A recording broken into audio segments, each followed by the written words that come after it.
Hey yo, c'est SB, toute première vidéo de cette nouvelle chaîne. Alors pourquoi une nouvelle chaîne? C'est parce qu'il y a plein de changements en ce moment dans ma vie. J'ai une autre chaîne mais c'est un petit peu le bordel, je l'ai depuis longtemps, il y a un peu tous mes délires, la musique, de la comédie, du sport, du tennis. Et c'était un petit peu brouillon et vu que je veux me lancer à fond dans la customisation, je me suis dit ceux qui sont fans de custo qui veulent me suivre, si il sort une musique ou des conneries, forcément ou normalement ils vont lâcher, ils vont dire non on veut de la custo, on veut de la custo SB. Donc je garde l'autre quand même pour continuer mes délires, mais celle-ci sera exclusivement réservée à la customisation. En plus de ça, je ne sais pas si vous savez, mais j'aimerais bien être monétisé sur cette chaîne. Et il y en a beaucoup qui vous disent, vous savez dans les vidéos, tout le monde quasiment d'ailleurs, moi y compris, je vais vous le dire tout à l'heure, vous inquiétez pas. Pour qu'une chaîne soit monétisée, pour qu'on puisse gagner plus ou moins d'argent avec nos vidéos YouTube, il faut que sur une période d'1 an, on accumule au moins 1000 abonnés et 4000 heures de visionnage. Donc ça fait beaucoup et c'est pour ça qu'on vous dit souvent abonnez-vous. Ensuite il y a tout un algorithme qui vous fait remonter les vidéos, qui les diffuse un petit peu plus si elles marchent bien. Donc c'est les likes, les commentaires, le nombre de vues, voilà, tout ça mélangé fait que votre vidéo marche plus ou moins et ça peut aider ceux qui font. Donc moi qui fais de la customisation par exemple, tout le monde ne veut pas de customisation mais peut apprécier mon travail et donc du coup vous pouvez m'aider de différentes manières. Juste un commentaire par exemple si vous mettez salut SB, j'aime bien ce que tu fais, ou voilà donnez-moi des conseils ou posez-moi des questions, n'hésitez pas bien sûr, et tout ça ça peut nous aider. Donc en tout cas sur cette chaîne YouTube que de la custo. Donc il y en a qui me connaissent déjà puis il y en a des nouveaux qui vont arriver. Donc je vais faire une petite présentation de ma personne. Je m'appelle Sami Bakar, mes initiales SB. J'ai 35 ans, je suis BE tennis. Je suis actuellement 4-6 et au mieux j'ai été 1-6. Je suis originaire de Thizy-les-Bourgs qui se situe entre Lyon et Saint-Étienne. Actuellement je vis en Corse mais je déménage dans 2 jours direction Nîmes. Alors il y a des éléments que j'ai déjà dit dans d'autres vidéos mais vu qu'il y a peut-être des nouvelles personnes, je vais rappeler quelques éléments principaux de mon activité. Donc la customisation de raquettes, j'y pense et je pense que d'autres l'ont fait depuis longtemps parce qu'effectivement en magasin on a tous les mêmes raquettes.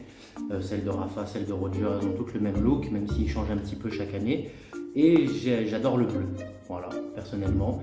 Et effectivement, je joue avec la raquette de Rafa qui est pas bleue du tout.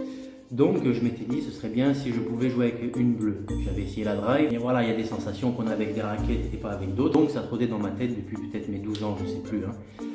Et en fait au premier confinement, écoutez, beaucoup de personnes ont eu du temps et j'ai voulu me lancer à fond, donc j'ai galéré au début bien sûr, j'ai fait plein d'essais, plein de tests pour arriver à un résultat que je pense correct vu le nombre de personnes à qui j'ai fait les raquettes, parce que maintenant je dois être proche de la centaine de raquettes customisées et surtout pour voilà, beaucoup de régions différentes en France et même au-delà. Je suis même arrivé donc avant de devoir déménager où je faisais 3-4 raquettes par semaine, donc ça commençait à marcher très bien parce que ça ne se fait pas beaucoup, ou en tout cas voilà, de manière on va dire professionnelle, parce que tout le monde peut prendre une bombe et un pochoir et décorer sa raquette, mais après voilà, encore faut-il pouvoir jouer avec, et je pense que c'est là où j'arrive à me différencier peut-être de certains, et en tout cas je connais pas tout le monde, donc je peux pas trop en dire là-dessus, mais c'est vrai qu'en faisant des recherches, effectivement il n'y a pas beaucoup en France et même en Europe, parce que j'ai quand même cherché longtemps,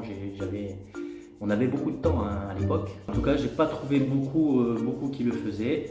Et vu les commandes que j'ai reçues, donc voilà, de Paris, de Polynésie française, Nîmes, Marseille, Bordeaux, Nice, voilà, Avignon, toutes ces villes-là qui m'ont contacté pour leur faire des raquettes, c'est que ils étaient demandeurs en tout cas et ils ont dû chercher et s'ils sont tombés sur moi, qui est en Corse actuellement, c'est qu'il ne doit pas y en avoir des masses. Donc malheureusement je suis contraint de déménager et j'ai dû tout plier parce que de la Corse au continent c'est un petit peu compliqué, donc il a fallu que je vende tous mes meubles et que je démonte tout mon atelier, donc je ne fais plus de customisation jusqu'à septembre parce qu'il faut que je retrouve un logement et que je remette en place un atelier parce qu'il me faut quand même pas mal de matos. Je ne peux pas faire ça n'importe comment, c'est pas juste une bombe de peinture dans un garage et c'est réglé. Non, ça se passe pas comme ça. Donc je reprendrai en septembre et en plus ça tombe bien parce que j'avais fini donc en juin. Vu que c'était en train de monter, j'ai voulu essayer de trouver des personnes pour faire des partenariats et j'ai trouvé une personne qui s'est transformée en 2, même en 3, mais il y en a 2 principalement qui sont un petit peu connues dans le monde du tennis, que ce soit sur TikTok ou sur YouTube, et voilà, je cherchais à donner un petit coup de pouce à mon activité et je pense que ça devrait le faire en tout cas. Donc voilà, je peux pas trop en dire pour l'instant, mais ces personnes-là vont sortir une vidéo sur YouTube à la rentrée, donc en même temps que ma reprise. Donc c'est aussi pour ça que je voulais faire quelque chose de plus propre avec cette chaîne YouTube et repartir sur quelque chose de clean. Alors plus précisément, pour parler de la customisation, pour ceux qui ne me connaissent pas, et Dieu sait qu'il y en a énormément pour l'instant, un petit peu trop, hein. Donc voilà, partage, tout ça, vous avez compris, hein. Donc qu'est-ce que je peux faire en customisation? Donc il y a un truc que j'ai appelé le tatouage, c'est que je rajoute un élément sur le design d'origine.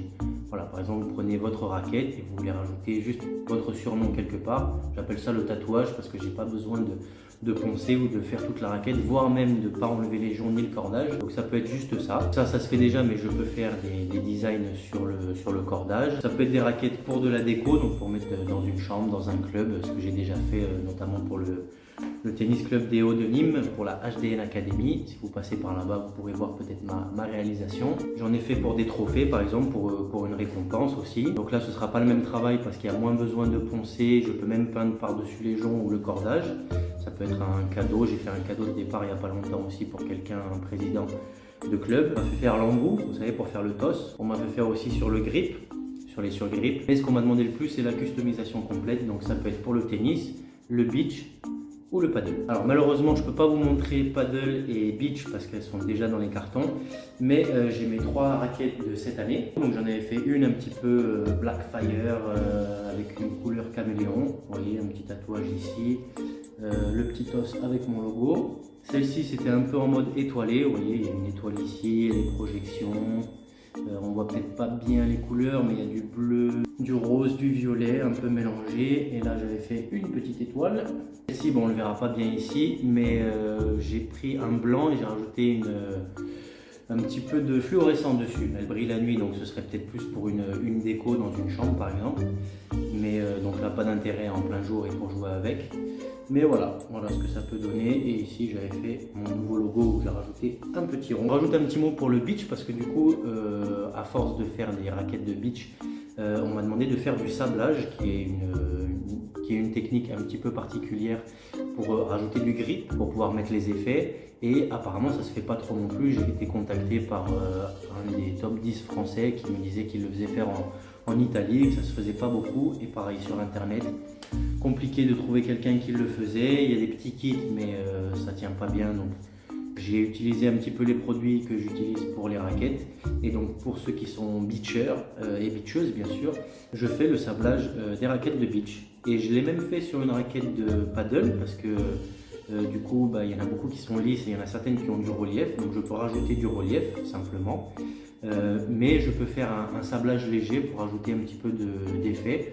Je précise que je ne sais pas si c'est légal, voilà, je préfère être honnête, mais voilà, moi je l'ai fait sur la mienne, j'ai pas eu de soucis, j'ai pas gagné 10 niveaux non plus en le faisant, mais je me sens bien avec, il est très léger, ça fait comme des petits grains en fait qui sont vraiment soudés à la raquette, et voilà, mais vu qu'il y a des raquettes qui sont déjà comme ça d'origine, je pense pas que ça pose de problème. Et donc pour une custo complète, comment ça se passe? Je vais pas donner tous les détails parce que c'est ma recette, ça fait 2 ans, plus de 2 ans que je galère avec des feuilles, des dossiers pour noter tout ce qu'il faut faire, comment, quelle quantité, donc je vais pas donner tous mes secrets forcément à tout le monde. Je dis ça parce qu'il y en a qui m'ont envoyé des messages parce qu'ils voulaient le faire eux-mêmes et franchement, ne serait-ce que pistolet de peinture, compresseur, le style de peinture, le style de vernis, les temps de séchage, les papiers à poncer assez spécifiques aussi à prendre parce qu'on ne peut pas prendre n'importe quoi. Même si je le disais, ça ferait des dépenses pas possibles pour faire une raquette comme ça pour s'amuser, ce serait des centaines d'euros. Voilà, donc de toute façon, je ne dévoilerai pas mes secrets. Et donc effectivement, je ponce, je prends les mesures, le poids, l'équilibre. Je protège les parties à protéger. Je fais une couche de préparation qui va bien accrocher la peinture pour pas qu'elle se décolle justement et avoir des problèmes par la suite. Ensuite, il y a tout ce qui est peinture, puis vernis. Ensuite, je dois remettre les joncs, qui est une étape assez longue, assez compliquée et tout ce travail est bien minutieux évidemment parce qu'il ne faut pas trop toucher ni au poids ni à l'équilibre et qu'il n'y ait pas de vibration pour ne pas perdre les sensations. Donc au niveau sensation, j'ai pas eu de soucis, comme je vous l'ai dit, j'ai dû faire une centaine de raquettes et j'ai fait mes propres raquettes. Au niveau du poids et de l'équilibre, de toute façon, j'enlève que vers la tête. Donc il n'y a pas de souci de répartition. Il vaut mieux que j'en enlève plus au départ, parce que si je remonte trop haut, je ne pourrai plus enlever du poids. Mais si je suis un petit peu plus bas, je vais pouvoir compenser avec des bandes de plomb placées aux bons endroits, sous les joncs, pour retrouver justement l'équilibre et le poids d'origine. Même si certains le savent, quand on a une raquette neuve, elle n'est jamais parfaitement comme ce qui est indiqué sur la raquette, et quand on en achète deux, il peut y avoir de grosses différences. Mais en général, quand je fais une raquette, je tombe à la fin entre moins 2 et moins 5 grammes, que je peux compenser après. Certains me disent c'est pas la peine, pour 2-3 grammes laisse tomber. Il y en a certains qui veulent le remettre et ça c'est compris dans la prestation, donc il n'y a aucun souci, c'est normal. Et après s'il faut, je peux vous corder la raquette ou non. Si vous avez une machine vous-même, vous pouvez le faire vous-même, il n'y a aucun souci. À savoir que j'ai quand même commandé plusieurs cordages de différentes couleurs, pas forcément des excellents, parce que les très très bons, ils ont leur propre couleur, comme le RPM Blast par exemple qui sera toujours noir. Donc si c'est pour faire joli, pour une décoration ou même pour jouer mais que vous voulez la petite touche en plus, je peux en tout cas aussi vous installer un cordage d'une couleur spécifique. Faites attention, on m'a demandé est-ce que je pouvais faire les joncs. Alors le problème c'est que les joncs c'est en plastique et surtout j'ai peur qu'il y ait certaines fois où je vais boucher les joncs. Ou si le vernis sèche mal et qu'il y a une petite gouttelette qui dépasse, ça risque de limer le cordage. Et dans ce cas-là, il faudrait racheter des joncs, mais il y a des raquettes qui sont tellement anciennes qu'on ne retrouve pas les joncs qui vont avec. Donc pour l'instant, je ne l'ai pas fait pour quelqu'un. Quand j'aurai le temps, j'essaierai de le faire sur un ou deux projets. Et encore, c'est pas sûr que si ça marche sur un projet, ça marche sur tous. Voilà, autant la customisation, peinture, cadre, pas de souci, ça, il n'y a aucun problème. Mais les joncs, pour l'instant, je peux pas garantir ça. Si vous avez une raquette avec les joncs orange, ce qui m'est arrivé, et que vous voulez une raquette noire et bleue, les joncs seront quand même orange. Donc faites attention à ça quand vous voulez designer la raquette. Voyez peut-être sur internet si vous avez des joncs disponibles dans d'autres couleurs. Et moi de mon côté, dès que j'ai un moment, je ferai les essais sur les joncs pour voir si je peux pas peut-être trouver un moyen pour customiser aussi les joncs. Voilà, donc comme j'ai dit sur cette chaîne, que de la customisation. Donc pour les anciens qui les ont déjà vus, c'est pas grave, mais pour les nouveaux, je vais remettre les deux vidéos que j'avais faites, 3. Ce sont toutes mes custos de 2020, de 2021 et janvier, février, mars 2022. Voilà, et pendant cet été, je vais essayer de faire avril, mai, juin, enfin, en tout cas jusqu'à mon déménagement, pour sortir une nouvelle vidéo quand même et que la chaîne ne reste pas inactive tout cet été, vu que je serai en plein déménagement. Il risque de pas y avoir grand chose.